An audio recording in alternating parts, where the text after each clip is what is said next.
கொடியுடன் இணையும் செடியினைப் போல இயேசுவே உம்மில் இணைந்து விட்டே.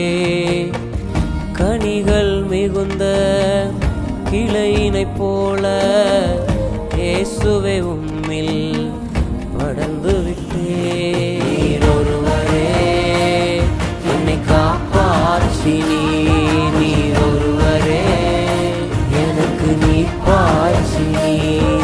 நீர் ஒருவரே என்னை காப்பாற்றினீர், நீர் ஒருவரே எனக்கு நீர் பாய்ச்சினீர். ஆமாண்டவரே, ஒருவரே என்னை காப்பாற்றினீர், ஒருவரே எனக்கு நீர் பாய்ச்சினீர். எந்த பேக்ரவுண்டும் எந்த அட்ரஸும் இல்லாத எங்களையும் அழைத்து பயன்படுத்தி வருகிறீரே, உமக்கு நன்றி அப்பா. கருவில் உருவானது முதல் மறுமையில் உம்மோடு சேரும் வரை